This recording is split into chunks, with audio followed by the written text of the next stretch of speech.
এই দেখো তোমার ক্যামেরা হচ্ছে। হাই বলো। হ্যাঁ হাত নাড়ো।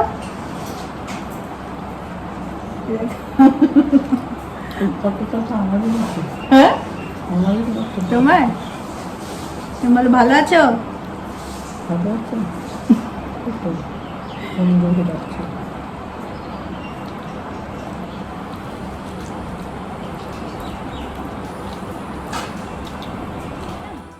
হ্যালো বলো, হ্যালো বলো।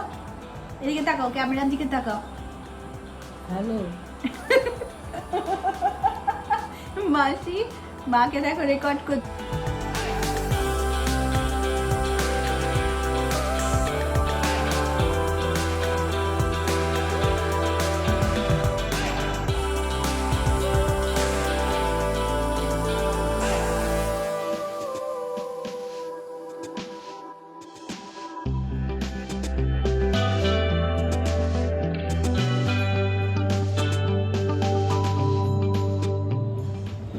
नमस्कार दोस्तों, तूली द ब्लॉग में आप सबका फिर से स्वागत है।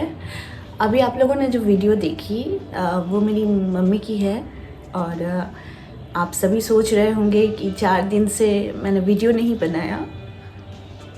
आप सभी सोच रहे होंगे कि मैंने 4 दिन से कोई वीडियो नहीं बनाया।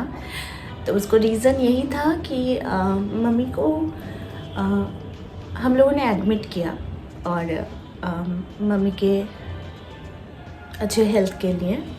मम्मी को डिमेंशिया की बीमारी है और ये बीमारी बिल्कुल एडवांस स्टेज की बीमारी है।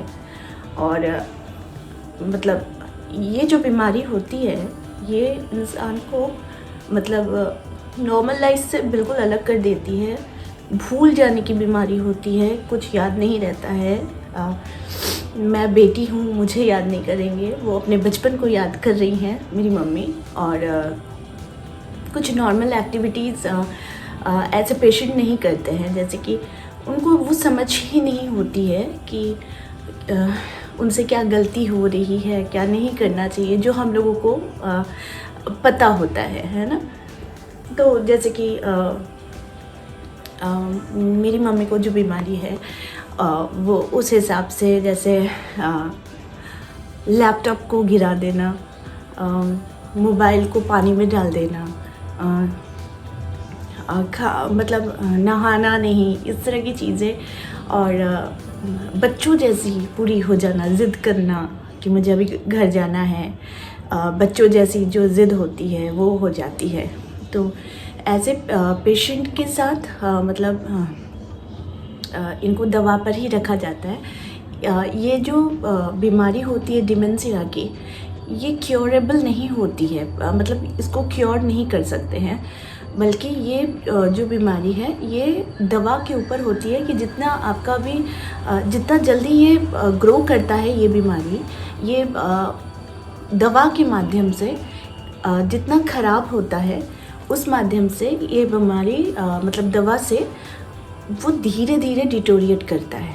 ठीक है, मतलब फास्ट डिटोरिएट नहीं करता है। तो इसीलिए इसकी जो ट्रीटमेंट होती है वो दवा के ऊपर ही है, दवा पर ही वो इंसान रहता है।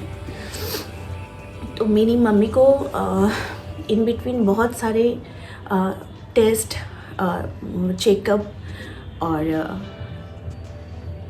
बहुत सारे मतलब डॉक्टर से सलाह लेने के बाद उन्हें अभी फ़िलहाल उन्हें एक ऐसे संस्था में रखा गया है जहाँ पर कुछ दिनों तक, कुछ महीनों तक उनको ट्रीटमेंट दी जाएगी। और देने के बाद वो स्वस्थ हो जाएंगी तो वो फिर मेरे पास आ जाएंगी। लेकिन ये जो मैंने उन्हें दिया, जिस संस्था में दिया, वहाँ की जो लेडी है वो बहुत अच्छी है। वहाँ इस तरह के बहुत सारे पेशेंट्स हैं तो अच्छा तो लगता ही है। तो इससे मतलब आप निश्चिंत हो सकते हैं। आप कहीं ऐसी जगह पर देते हैं जहाँ आपसे दूर आपका कोई अपना रहने जा रहा है और आप उनके पास नहीं रहेंगे, सिर्फ आप फ़ोन कॉल पर बात कर सकते हैं। तो ऐसे में, या फिर हफ्ते में एक बार आप विज़िट कर सकते हैं। तो ऐसे में बहुत ही मन भारी हो जाता है। और ये डिसीज़न हम लोगों ने बहुत सोच समझ कर बहुत सारे डॉक्टर्स के साथ डिस्कस करने के बाद इस डिसीज़न पर आए कि मम्मी को कुछ महीने तक ट्रीटमेंट के लिए हम लोग एक संस्था में रखेंगे जहाँ डिमेंशिया का ही ट्रीटमेंट होता है। तो उसे काइंड ऑफ हॉस्पिटल नहीं बोलते हैं, लेकिन वहाँ पर ट्रीट किया जाता है, कुछ ट्रेनिंग्स दी जाती हैं पेशेंट के साथ थोड़ा खेलना, उनके साथ हंसना, थोड़ा ये जो चीज़ें थोड़ा बेटर करती हैं। तो कहने का अर्थ है कि जब हम बचपन में बदमाशियाँ करते हैं तो माता पिता संभालते हैं, लेकिन जब बड़े होकर हमें उन्हें संभालने का टाइम आता है तो हमें कभी मुंह नहीं करना चाहिए, पीछे नहीं हटना चाहिए और उनकी बीमारी को एक्सेप्ट करना चाहिए। उनको ये बीमारी है। जैसे कि बहुत सारे केसेस में मैंने देखा है जो डिमेंशिया के पेशेंट होते हैं, हालांकि ये डॉक्टर प्रॉपर्ली ये कह ही देते हैं कि उस पेशेंट का कुछ ठीक नहीं होगा, मतलब वो क्योर नहीं करेगा। वो पेशेंट को शांत किया जा सकता है, लेकिन इसे क्योर नहीं किया जा सकता, इस बीमारी को। तो ऐसे में मैंने बहुत सारे बच्चों को ये कहते हुए भी सुना है कि इस पेशेंट को आप या तो घर पे बांध कर रखो, या तो रास्ते पे छोड़ दो, या वो जैसे उन्हें छोड़ दो। तो आई डोंट थिंक कि ये कोई सॉल्यूशन होता है ऐसे पेशेंट के साथ डील करने का। अगर आप कैपेबल हैं तो आप नर्स आया रखिए घर पर। अगर आप ट्रीटमेंट कराने के लिए कैपेबल है तो आप उनका ट्रीटमेंट करवाइए, लेकिन इस तरह से कभी भी माता पिता को मत छोड़ दीजिए। जो बच्चे पर मतलब आपके भी बच्चे होंगे, आपके भी बच्चे हैं जो बड़े होकर आपके साथ ये ना करें, है ना। तो इसीलिए, क्योंकि मैं आज वहाँ से दूर हूँ और सिर्फ आज ही हुआ है, आज ही सुबह हम लोगों ने उन्हें एडमिट किया है, तो मेरी ये हालत है। क्योंकि नॉर्मल लाइफ में लौटना बहुत मुश्किल हो जाता है ऐसे सिचुएशन में, और हम लोग जब तक तो वो ज़िंदा है हम लोग उन्हें अच्छी खुशियाँ दे सकते हैं।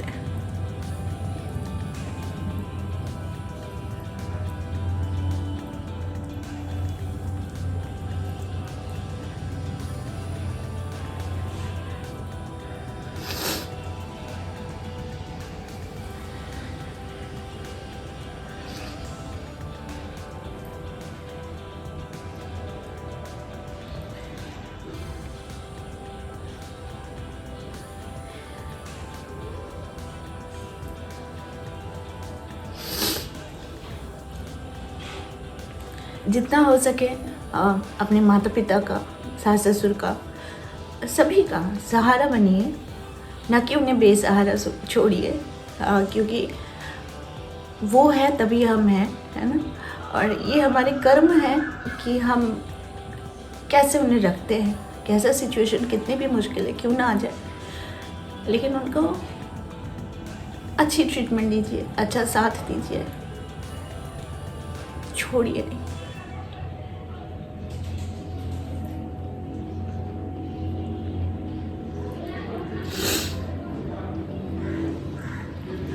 तो आज का वीडियो मैं बहुत भारी मन से बना रही हूँ, क्योंकि कल से फोकस करूँगी काम पर। लेकिन ये जो 4 दिन मेरे गुजरे हैं, ये that was very tough for me, और मेरे कर्तव्य से मैं कभी पीछे नहीं हटती और ना हटूँगी। तो बस वीडियो बनाने का अर्थ यही था, कितनी भी मुश्किल आ जाए, कितनी भी कठिनाई आ जाए, भले आप लोग 2, 4, 5 भाई बहन हैं, सबने मुंह मोड़ लिया, मोड़ लेने दीजिए, लेकिन आप अपने कर्तव्य से पीछे कभी मत हटिएगा, क्योंकि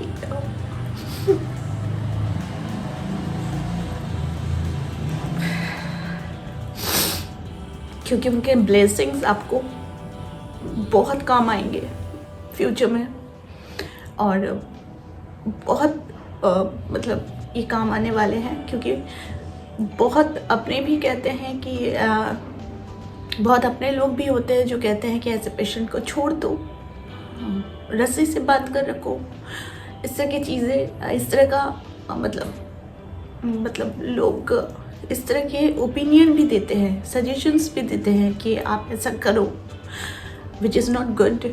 आप उनको अच्छी ट्रीटमेंट दो, आप उनको अच्छी जगह रखने की कोशिश करो, जहाँ उनका ट्रीटमेंट हो, जहाँ वो बेटर हो, वो फिर आपके पास आए। लेकिन आप उन्हें बेसहारा मत छोड़िए, क्योंकि जिस दिन आप बेसहारा छोड़ देंगे उस दिन याद रखिए आपके कर्म का फल जो है ना वो लौट कर आता है। और वो जब लौट कर आता है तो वो कोई दस्तक देकर नहीं आता, वो बहुत बुरी तरह से आता है। इसीलिए सबके लिए दिल में प्यार रखिए, प्यार नहीं तो कम से कम सहानुभूति रखिए। और जितना हो सके आपसे, अगर भगवान ने आपको क्षमता दी है तो उनके साथ रहिए, उनके साथ रहने की कोशिश कीजिए, उनको अच्छे रखिएगा। आपके ईश्वर आपको अच्छा रखेगा, आपके बच्चे आपको अच्छे रखेंगे। तो ये छोटा सा वीडियो था जो मैंने मम्मी के लिए बनाया। मम्मी अच्छी हो जाएंगी, मम्मी मेरे पास होगी। आज के लिए बस इतना ही, फिर मिलेंगे एक नए टॉपिक के साथ। तब तक के लिए आप सबको मेरा दिल से नमस्कार।